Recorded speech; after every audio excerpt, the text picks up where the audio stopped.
Hello everyone, it's 1 o'clock here on IC Radio. I'm Sydney. And I'm Lizzy. Welcome back to Science at 1, where we bring you the best science news, gossip, and analysis. And of course, the best music. On our playlist today, leaning a bit more into classic rock, we have Electric Light Orchestra, The Doors, and The Eagles, as well as a few more modern songs. Our science theme this week is all things obscure. Ooh. That's right, from hypnosis to synesthesia, we'll be talking about the unclear, the uncertain, and the unknown. We're bringing back some of the classics, like the news, but we'll also be trying some new things. You have to stay tuned to check those out. That's all coming up here on Science at 1. So, Sid, what comes to your mind when you think of the obscure? I think of more of like obscure music. I don't think I really think, honestly, like our topic today in terms of science. Okay. Is there like a musician that comes to mind or anything like that? Not necessarily. I just think of like, people talking about like, oh, I listen to very obscure stuff. That's, I think They're like, oh, I listened before anyone else did. Yeah. Like, there's this little known band you might not have heard of. They're called the Beatles. Yeah. Exactly. So hopefully this today's show will be a little different and not as blatant, I guess. Yeah, well, speaking of music, we're gonna hop right into it. Here's our first song of the day, Strangers by City and Colour.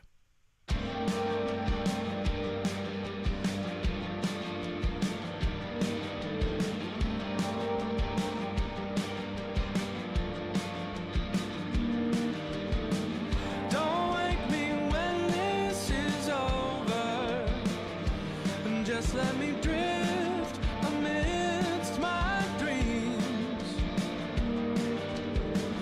I need to regain composure, and right now my heart is still and asleep. I refuse to believe we've become so obsolete. Don't wake me when this is over, 'cause I need to find the time lost in between. If we get back to loving each other,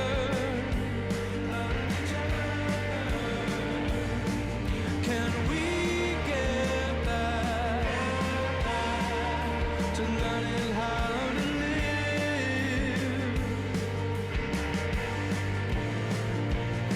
We are strangers in this land, with so much left to discover.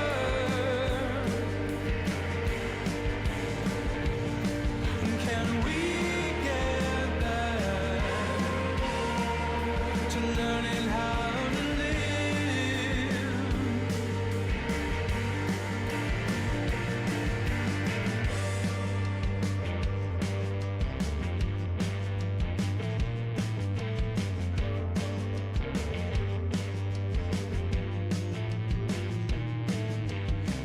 We look to the heavens above for advice on our lives, searching for God at the bottoms of bottles and in strangers' eyes. We're living in desperation, drowning in medication, lost in the folly of our age. If we get back to loving each other,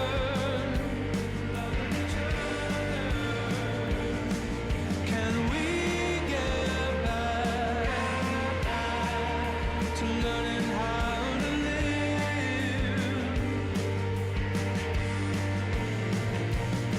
We are strangers in this land,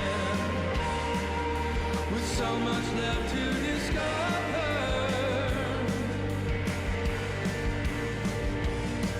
Can we get back to learning how to live?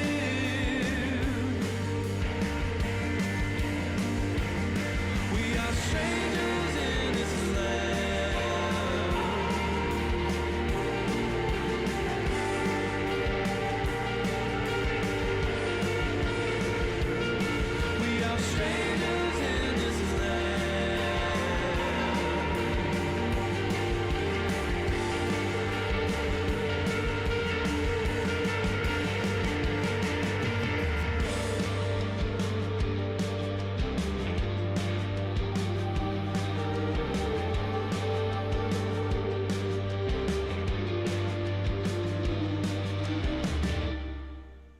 that was Strangers by City and Color.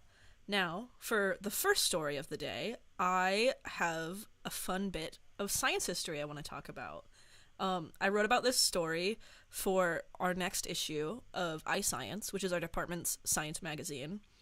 And I want to talk about the accidental invention of hypnosis. Accidental. Yes, accidental. How do you accidentally invent hypnosis? Like, I don't think... Did somebody just decide to, like, wave a watch in front of somebody and, like, suddenly they were just under a spell, or... Well, it's a long and weird story, but, you know, to get to hypnosis, we have to start with this guy called Franz Mesmer. He was a German physician in the 1700s, and he's the person that coined the term animal magnetism. It's pseudoscientific. Animal magnetism. Yeah, have you heard of that before? I've never heard of that. What does that even mean? Or, like, you know, even in speech, you're like, oh, this animal magnetism, I was drawn to somebody. You know, the way that I took it would be that more an animal was attracted to me, and therefore, like, I have the ability to attract animals. But what do you mean? Like, what does it actually mean? This animal magnetism is a very literal sense of an animal with magnetism. Basically, yeah. Oh, so the animal's a magnet. Yeah.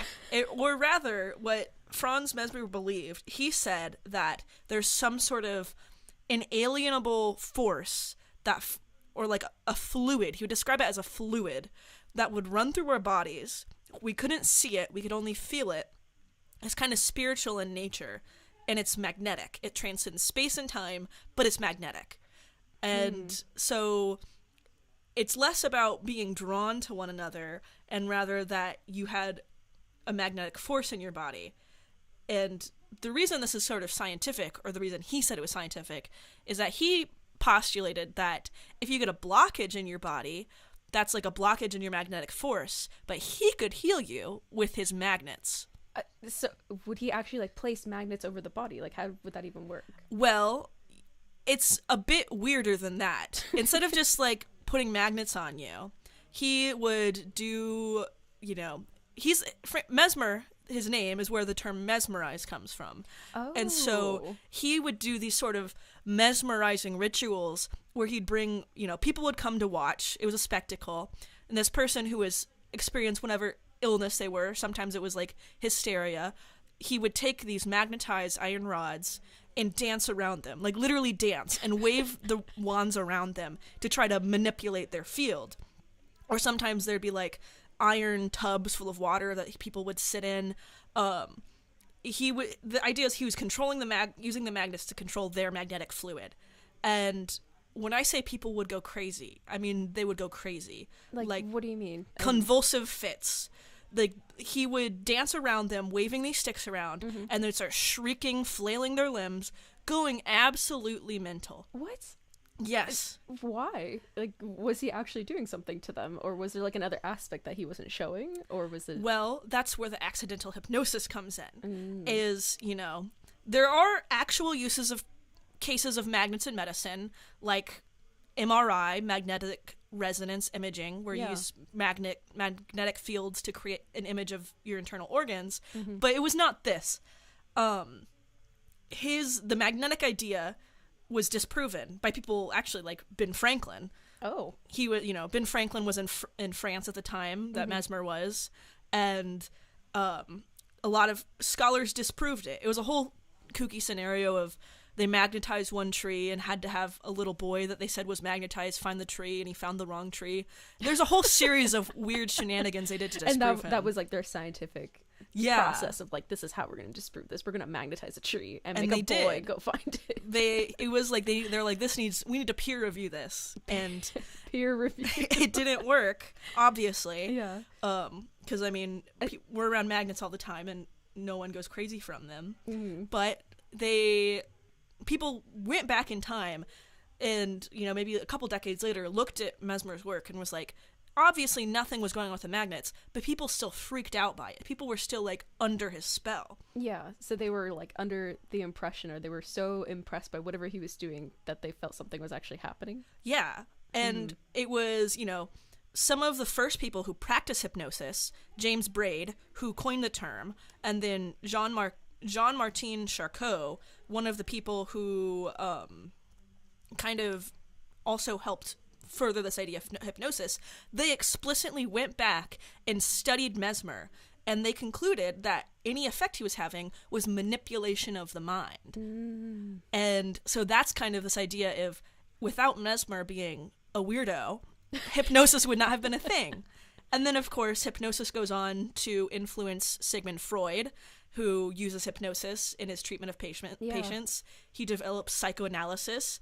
And then nowadays, you know, psychoanalysis has really impacted the field of modern psychiatry. Yeah. No, I definitely, like, I have, like, people in my family that have gone for hypnosis to, like, treat phobias and whatnot. So it's still very prevalent today. That's how my grandpa quit smoking, is he got hypnotized back in, like, the 70s, 80s. That's amazing. That's how my father quit smoking as well. So, and just recently, I mean, like, maybe 7 years ago. Yeah. It's really interesting to think that if there wasn't some weirdo dancing and waving magnets around, we may not have hypnosis as a practice. Well, thanks so much for that, Lizzy. That was so enlightening. Yeah, of course. So we're gonna get right back to the music now. So here is Strange Magic by Electric Light Orchestra.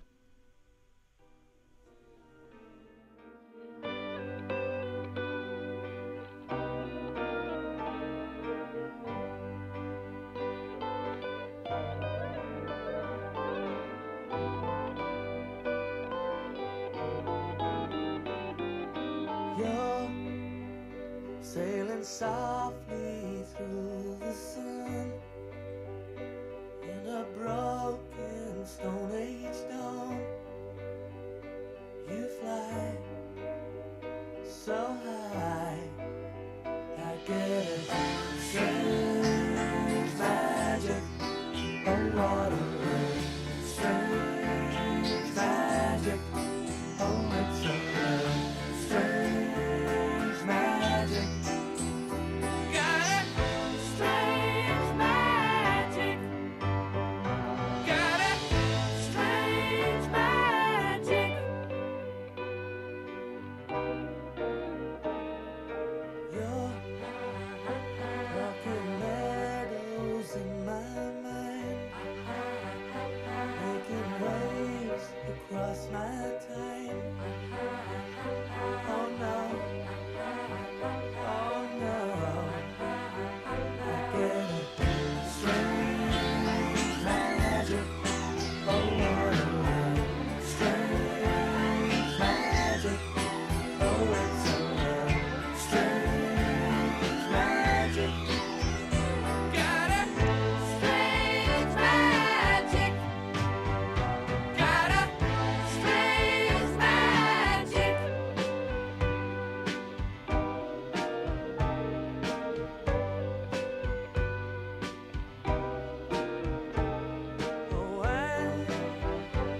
was Strange Magic by ELO.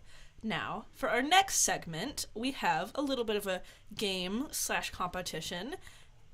We have Georgia and Maddie in the studio. Georgia is gonna give us the lowdown on what this competition is. Hey everyone. Hello. Hello. So, when we first decided we were going to be talking about obscure things this week, what I immediately thought of as an ecologist, a zoologist, some might say, I of course thought first of obscure, interesting animals. And so I thought it would be kind of fun if all four of us this week brought in some information about the most interesting, obscure, bizarre, maybe, animal we could think of. And so we'll all kind of go around, say what our animal is, pitch it to each other, and see who can come up with the most interesting, coolest animal. Lizzie, do you want to start us off?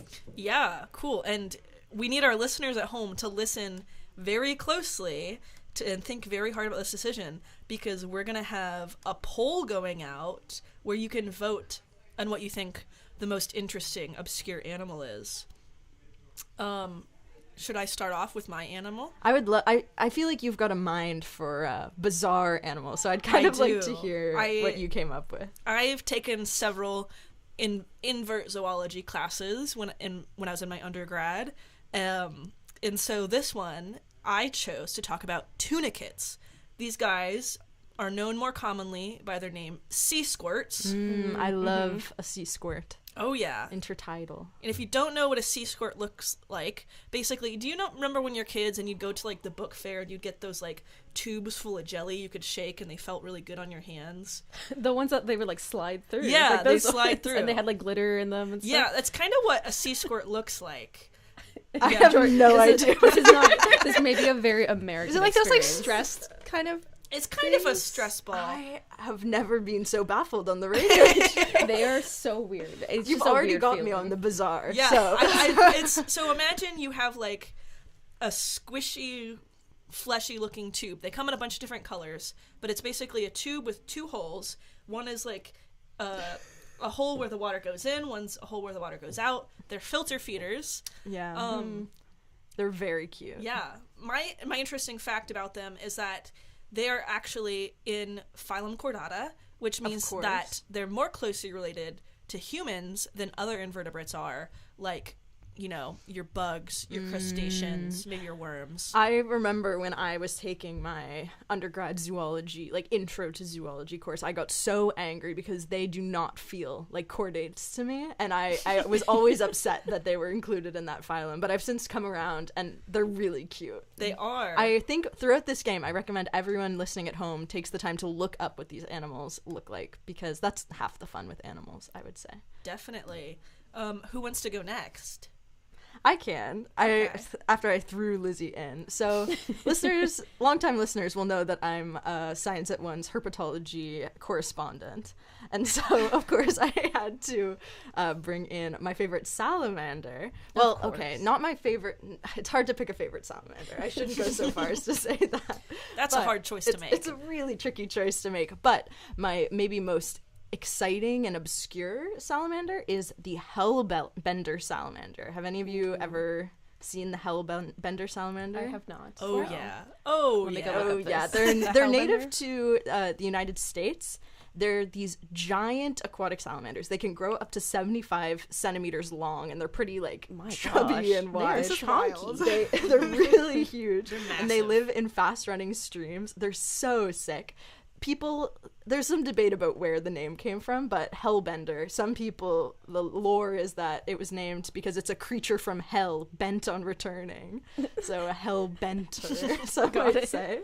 Anyway, I think they're so cool. One of my dreams is to go find some hellbenders in a fast-moving mountainous stream somewhere. Oh, they're so big. They're like 75 centimeters. They're huge. Friggin' That's huge. really I have a fact, Georgia, that might get you really excited. I would love a fact. I've seen one in the wild before. Oh my goodness. American privilege. I know. It's living in Ohio, going to visit the Hocking Hills, went on a camping trip, and we went creeking, and we found a nest, and there was a hellbender right there. Holy shrimp. It was really sick. Yeah.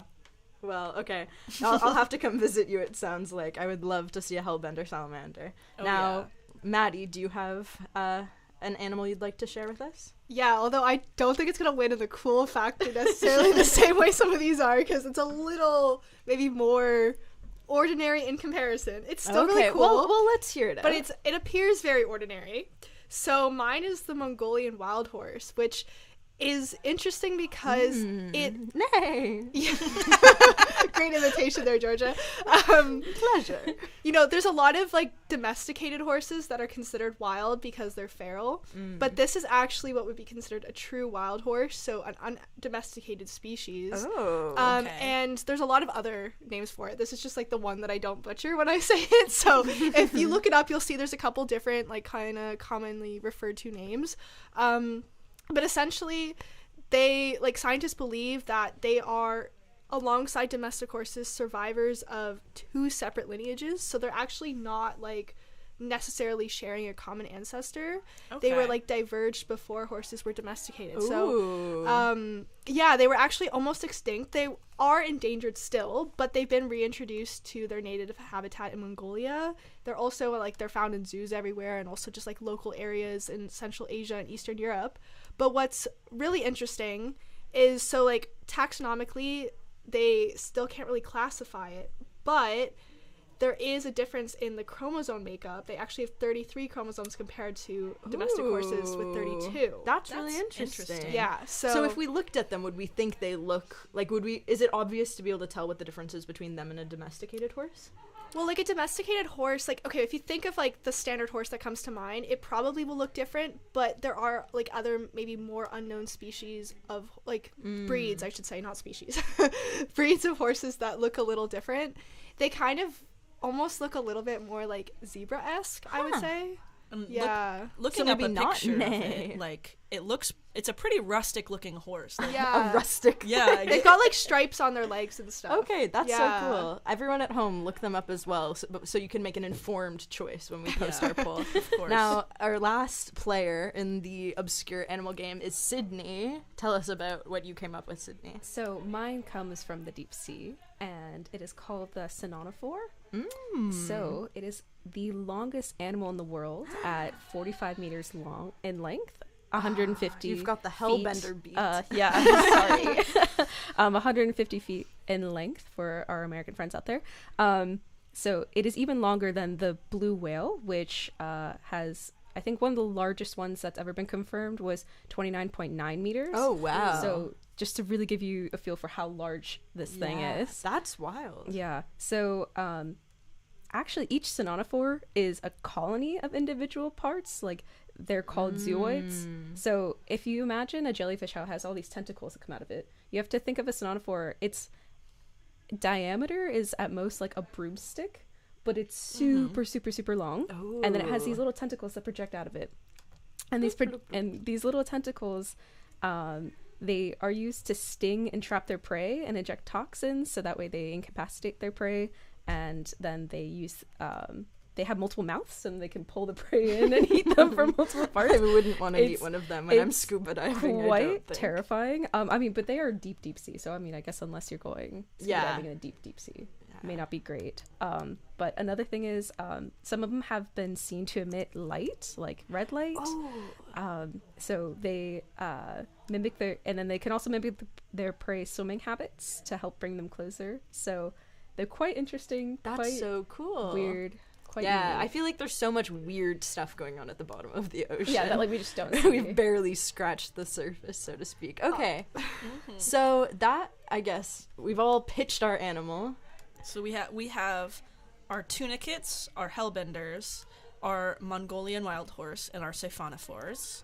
And we should be sending out a poll in the live chat very shortly. So, you know, look in your chats. Yeah, once the music once gets that going. Once that poll is up there, you're gonna vote. We're gonna put the music on, and we'll reveal our winner. Maybe, do we want to wait till the end of the show? Yeah, I think give people some time to vote for the most fun, cool, obscure, best.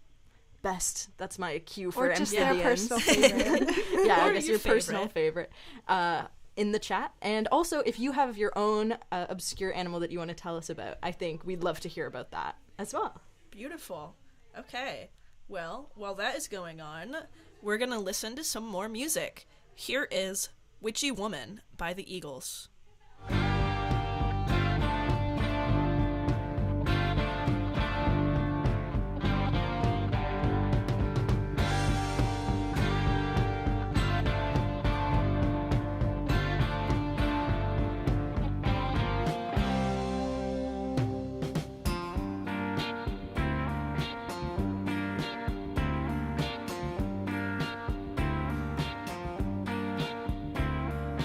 Raven hair and ruby lips, sparks fly from her fingertips, echoed voices in the night.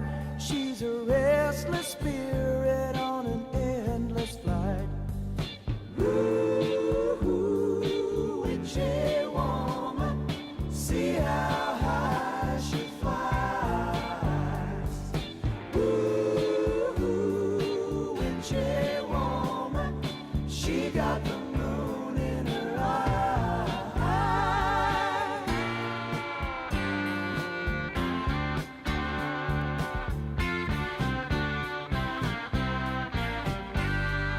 She held me spellbound in the night, dancing shadows and firelight, crazy laughter in another room, and she drove herself to madness with a silver spoon. Ooh, witchy woman, see how high she flies. Ooh, witchy woman, she got the moon in her eye.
I know you want to love her.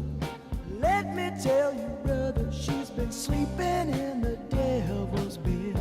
And there's some rumors going around, someone's underground. She can lock you in the nighttime till your skin turns red.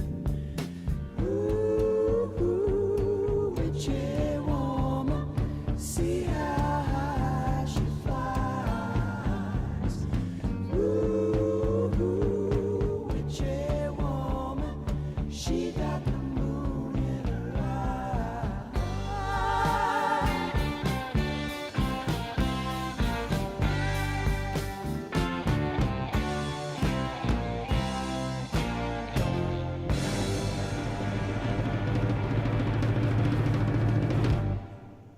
And that was Witchy Woman by the Eagles. So just as a reminder, you're listening to IC Radio, and this is Science at 1 with me, Sydney. And me, Lizzie. Still to come, we have the news with our very own correspondent, Georgia, and a story about synesthesia, as well as a microorganism you may not know is all around us.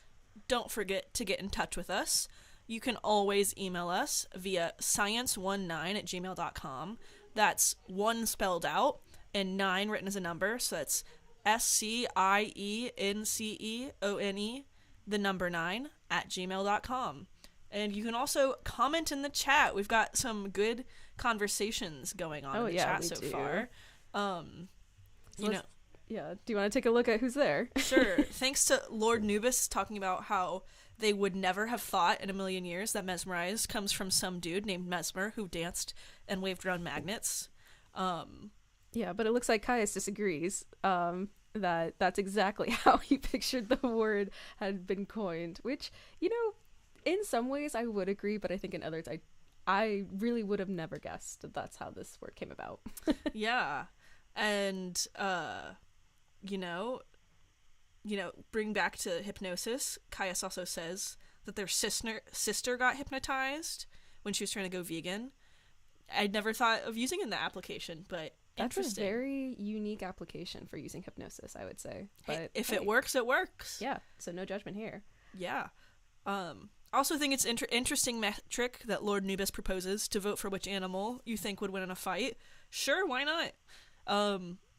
Yeah, our producer Georgia is giving us a thumbs down. She doesn't like that. She thinks her Hellbender will lose. But vote for what feels right. You don't have to do it like that. And then we have someone else who wants to mention melanoid axolotls when thinking of obscure animals. That's a good choice. Ooh. Axolotls, another type of salamander from, I believe, one very specific lake in Mexico. They're obviously a pet now, but yeah. And then another in the chat, Daniel saying that Hellbender solos. It could, maybe you're playing Smash Brothers and do they have a Hellbender character? They should make one if there's not already. So true. Alrighty. Well, so please, again, if you're in the chat, feel free to vote on which obscure animal is the best. Maybe not necessarily has to win in a fight.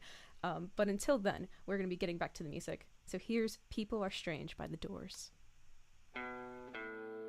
People are strange when you're a stranger. Faces look ugly when you're alone. Women seem wicked when you're unwanted. Streets are uneven when you're down. When you're strange, faces come out of the rain. When you're strange, no one remembers your name. When you're strange, when you're strange, when you're strange. People are strange when you're a stranger. Faces look ugly when you're alone. Women seem wicked when you're unwanted. Streets are uneven when you're down.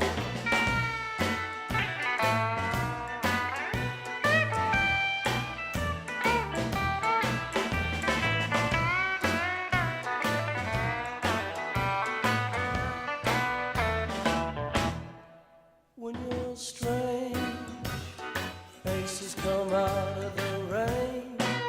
When you're strange, no one remembers your name. When you're strange, when you're strange, when you're strange. Alright, yeah.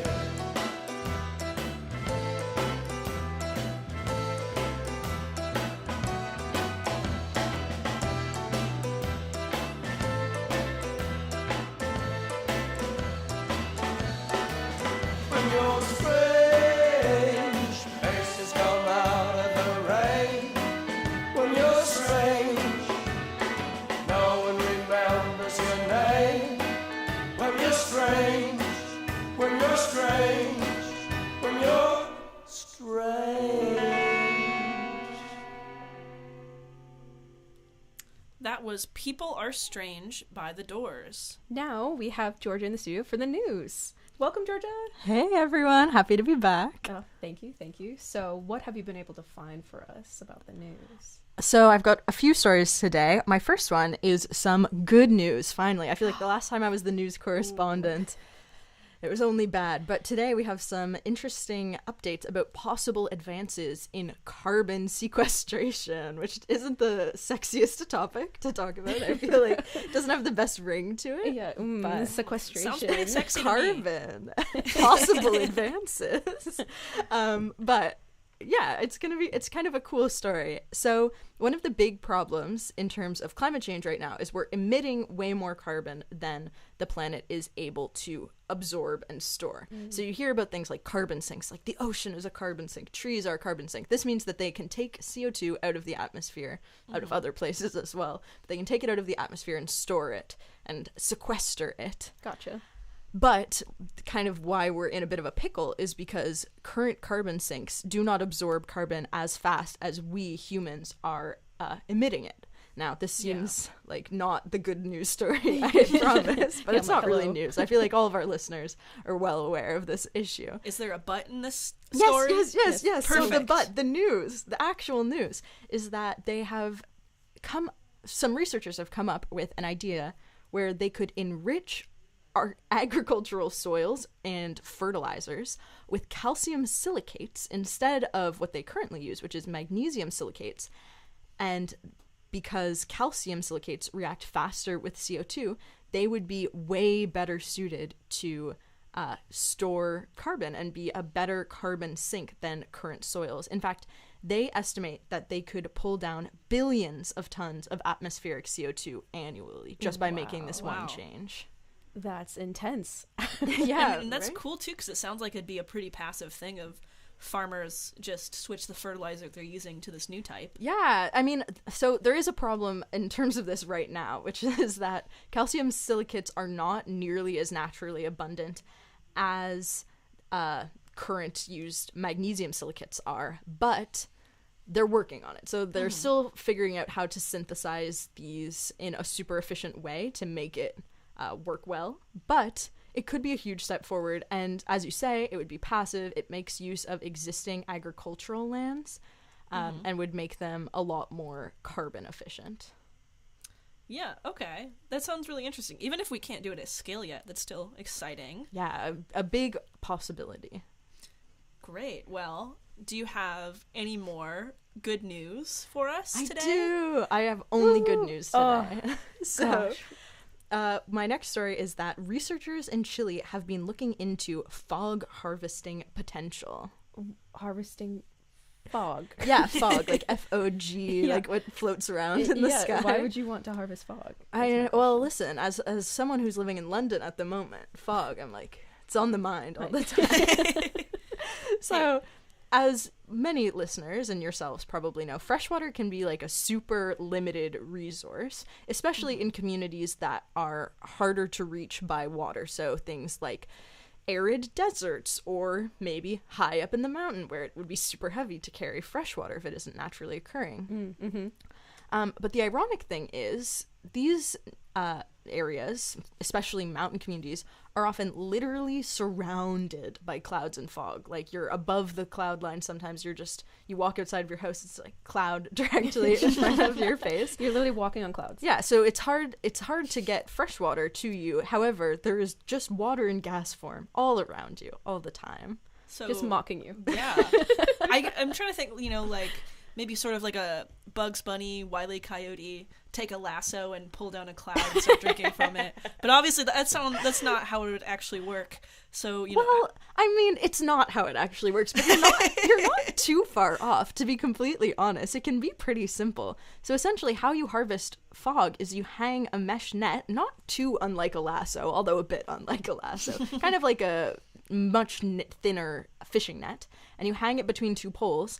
And that is enough for water from fog to condense on the mesh itself and like form water droplets. So if you place like a big bucket or a trough below the mesh, it can drip down from the mesh and then you can use it. I mean, if you were in a place like London, personally, I would totally boil that water if I were doing this, because I do not trust even the fog in the naturally occurring water here. Probably some Pollutants. evil organisms living in London fog. Right? Yeah. But all that to say, it is fresh water, so which is a very coveted resource. And actually, this is used quite commonly in Morocco, which is what I would have assumed a quite arid environment, like over on the edge of the Sahara. But in places like the Andes, as I said, there's a ton of fog coming up off the ocean. So while this is in use, they are hoping to increase the frequency of it, because with the amount of fog from the ocean that condenses at high altitudes, they think it could produce as much as 2.5 liters for every square meter of mesh that they hang every single day, which would be enough to, if assuming they kind of distributed this really well, that would be enough to meet water demands for urban slums, irrigate green spaces, which is usually a pretty like last ditch thing. It's not the priority. And also they could build some hydroponic agriculture, which is agriculture that doesn't need soil. You just grow things from the water itself. All with that. I mean, I've heard about hydroponics, but not in this. Wow, that's so amazing. Yeah. So can we finish off, or do we have any more? And actually my good last news stories. story is also about clouds. Oh, it's a bit more, well, I'll just tell you. So my last news story is about the sun coming out from behind the clouds, because Dublin has just experienced a record 11 consecutive days of steady cloud cover. And just this morning, the sun has finally shone its face again. Oh, poor Dublin. I know. The last time there was 11 days of steady cloud cover was in March 1969, at which point London also experienced its cloudy day record, which was 13 days straight. Oh my gosh. I thought that's just what it was like here. Yeah, I was always told that, like, be aware of London's gray skies. You're gonna have seasonal depression, no vitamin D.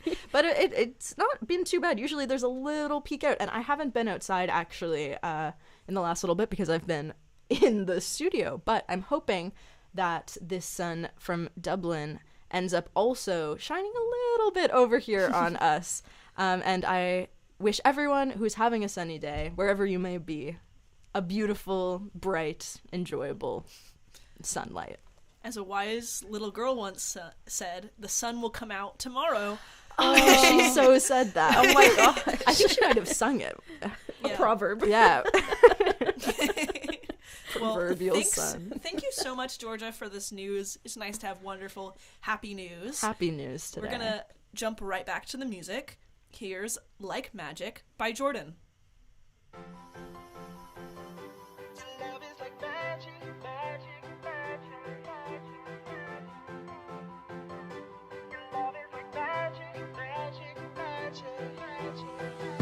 The sky never been so blue. The grass never looked so green. And I wanna give my all to you, 'cause I've never felt this feeling in my life. Got me going short, you're so bad. My money never went so fast. Came front, you're the best I ever had. It was undiscovered love in you.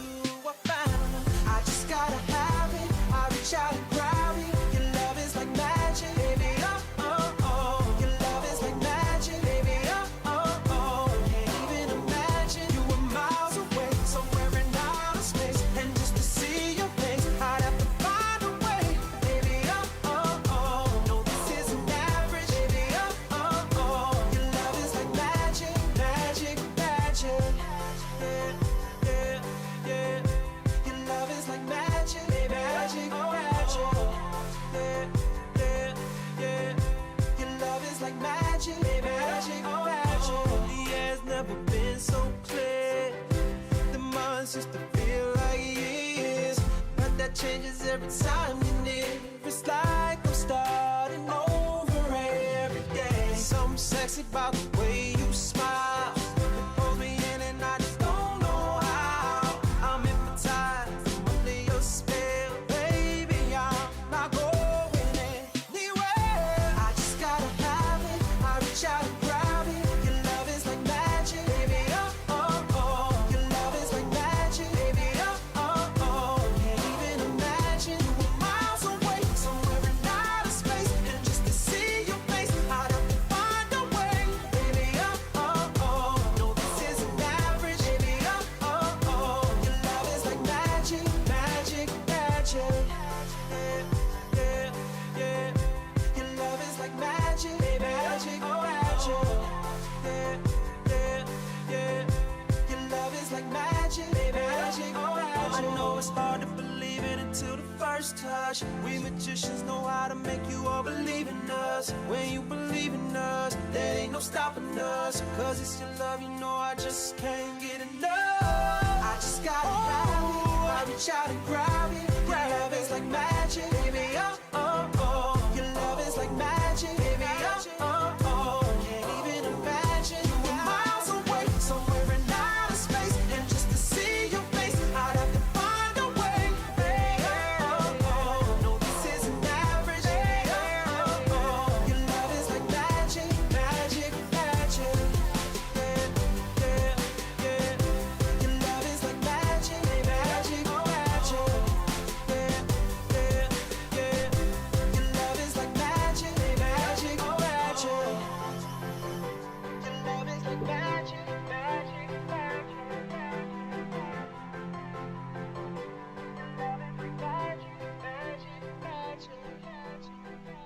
And that was Like Magic by Jordan. Now, we're joined by Madeline to talk about an obscure and unexplainable phenomena experienced by humans, synesthesia. Hello, everybody. Happy to be here. Welcome, welcome. So now for our listeners out there who haven't heard of synesthesia, what exactly is it? So, synesthesia is basically this phenomenon that causes sensory crossovers, such as like tasting colors or feeling sounds, Ooh, which tasting doesn't sound real, colors. but it is. Basically, people describe it as having like a wires crossed in their brain, because what it does is you have like two or more senses activated when really only one sense is being triggered. And funnily enough, like this has actually been documented for like almost 200 years, so it's been talked about for quite some time, but we're only still just scratching the surface of like what causes this, although modern science has helped us to understand this a little bit better. So, you know, if we don't really know how it is, like what exactly this is yet, how common is it? Like what types of synesthesia are there? So like the claims are that synesthesia is present in 2 to 4% of the population, but I think it also could potentially be higher because, one, we don't really talk about it much, but also I think a lot of people don't realize they might have it because we're not really sure of like all the types. So basically, there's actually up to like 60 different forms of synesthesia, and they actually estimate that there might be like 150 different forms. That is crazy. I would not expect there to be that many. I would expect like 2-3 types of synesthesia. Do you have any like examples of some of these types of synesthesia? Yeah, well, to say into like why is there so many, because it's like every single combination of a sense, right? So you could have like your auditory and your touch is one synesthesia, where basically what you could have is like when you listen to sound, you feel touch-based sensations, so you might feel like temperature changes or pressure or even pain. There's also like day color synesthesia, where people see or associate different colors with days of the week. But I would say like one of the most talked about forms of this is sound color synesthesia, because this is actually something where you'll see specific colors when you hear certain sounds. And actually a lot of musicians like say that they actually experience this, which is like I think probably a big contributing factor as to maybe like why they pursue music like they do. And there's actually quite a few musicians. I mean, you can look up, there's a lot. I just chose a few that maybe for our listeners are a bit more notable or like more relevant, but like Frank Ocean, I know I was reading like the album Blonde is like very much inspired by his experiences with synesthesia, but like Billie Eilish, Stevie Wonder, Billy Joel, like it goes on. I feel like it's probably more have synesthesia than don't at this point. And actually I first heard about it because of Billie Eilish and her brother Phineas both have it, and they're siblings, and they actually talk a lot about how it affects their songwriting process and like the way in which they actually can like visualize what they're creating, which I think is really cool. No, that is super cool. So do we know exactly how this is caused, or is that still kind of up in the air? So yeah, it is a bit like elusive as to what's causing this, but we do know it does run in families, so it is somewhat hereditary. Approximately 40% of people with synesthesia report like a first degree relative, so it's not like uncommon for like parents to pass it to their children. But what's interesting about it is it's actually very like heterogeneous. So like despite the fact that you might like pass it to your child, they might have a different form of synesthesia than you do. Oh. Yeah, so like you might have like the auditory tactile synesthesia, and they might have sound color. So that's actually something that we still don't know at all. But we do, I think, are leading towards like this genetic disposition. I think it's also more so just like if you have it in your family, you're likely to experience some sort of it, but the odds of it being the same is quite rare. Wow. Yeah. Well, that's so amazing. Thank you so much for this insight into this phenomenon. Thanks so much for having me. Now, after talking about synesthesia, we're going to jump back into the music. We have Wretched by Bartees Strange.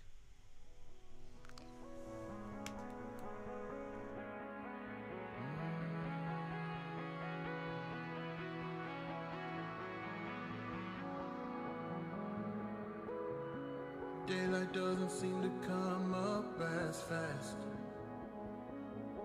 When it's you, I'm haunting. You, I'm calling. I need you back in my system.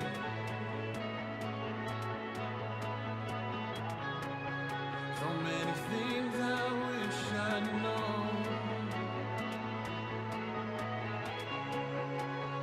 When every night I lie, hoping you come through the door. My life is wrong without you. I can't be here, lost and abandoned. Nobody asking, I cannot stand by you. There's days that I go off stranded. Nobody follows, nobody sees what's true. There's days that I wanted to be through. And every day I toss and turn. My life is wrong without you. I took the keys to the bed. I said the guy what I said. I know the folk on the road. I know they don't wanna move today. I wish I could die in the road. Sometimes it's hard, but you know I'm thankful. I know the folk on the road. I know they not gonna know. Sometimes a man might go. I don't believe it at all. I wish I could die in the road. Sometimes it's hard, but you know I'm thankful.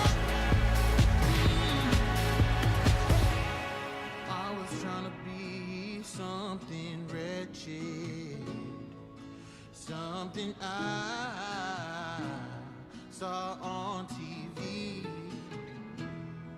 but you were the only one who would come through calling.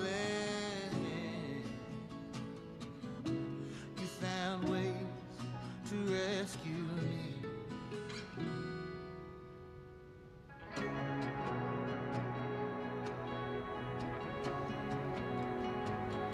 You rescued me.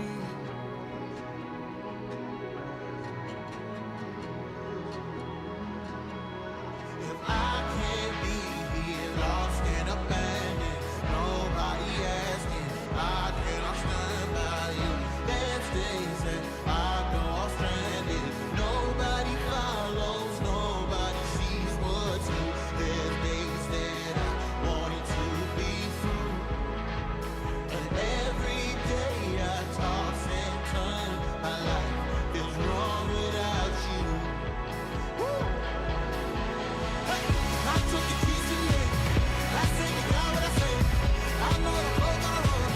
I know they don't wanna move today. I wish I could die in the morning. Sometimes it's hard, but you know I'm thankful. Oh, I know the folk on the road. I know they die with the Lord. Sometimes a man might go.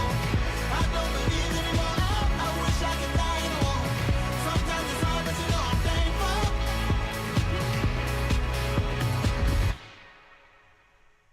And that was Wretched by Bartees Strange. I quite like that one. That was awesome. It was fun. Yeah. So for our next topic, I want to bring up something, an organism that's really close to home for me. And it's only more recently become a little less obscure in the scientific field, and that is archaea.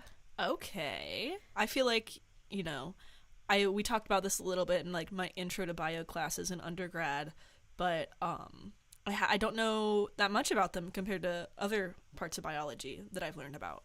Yeah, so archaea are these tiny, tiny organisms that aren't really visible with our eyes, much like bacteria. And even their shapes and how they look under a microscope, it's really hard to distinguish them from bacteria, and so much so that they were actually once called archaebacteria, but now they're just classified as archaea.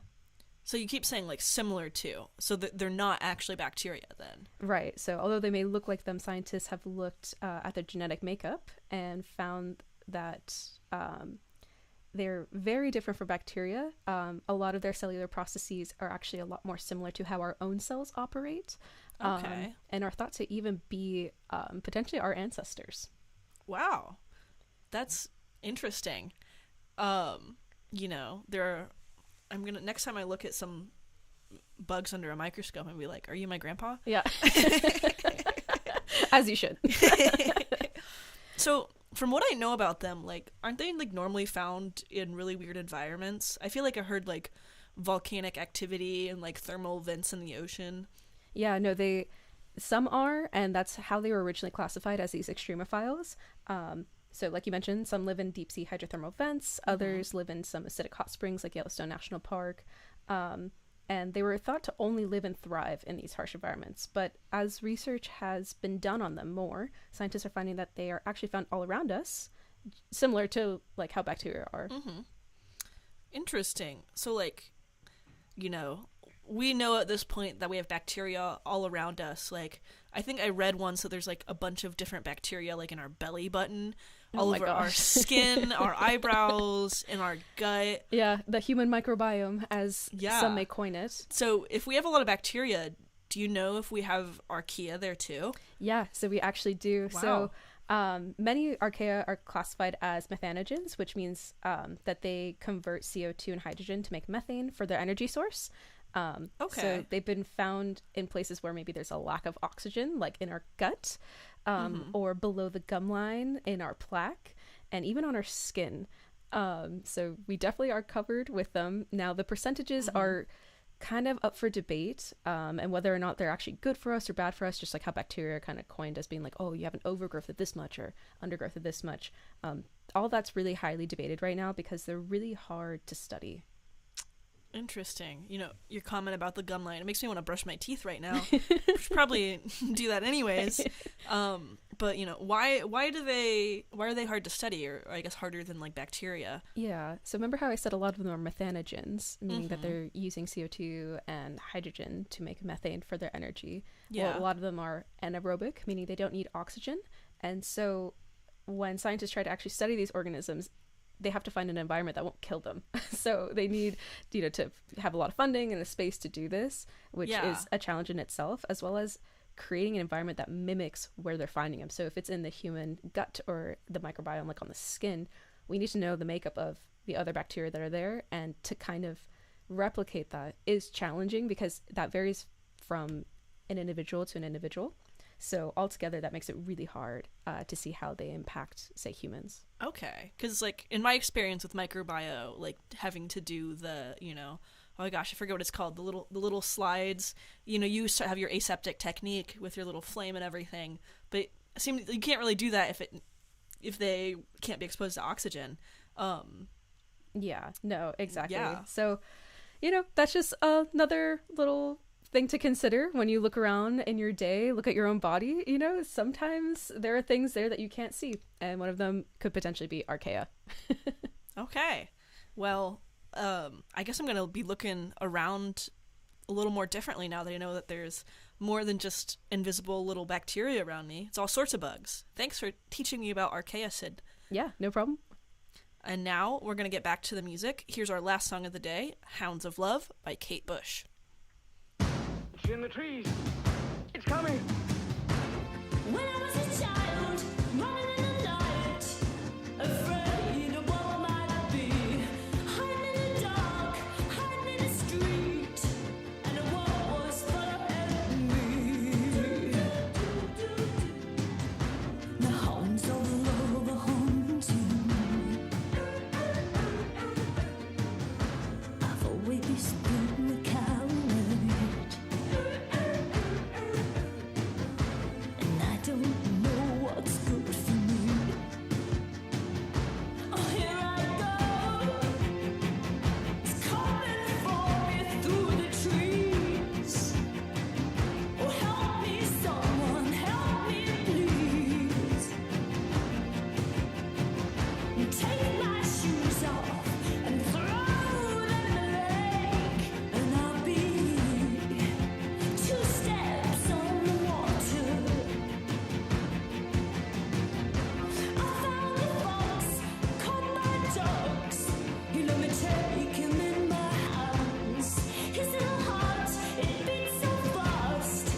ashamed of running away. But nothing real, I just can't deal with this.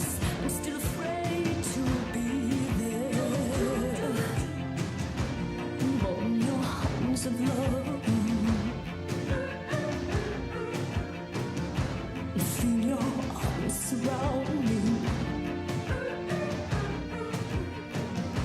I've always been a coward. I never know what's good for me. Oh, here I go. Don't let me go. Hold me down. It's coming for me through the trees. Oh, help me, darling. Help me, please. Take my shoes off and throw them in the lake, and I'll be 2 steps on the water. I don't know what's good for me. I don't know what's good for me. I need love.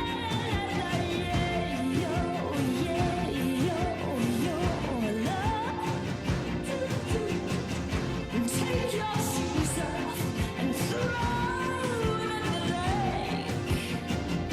Do you know what I really need? Do you know what I really need?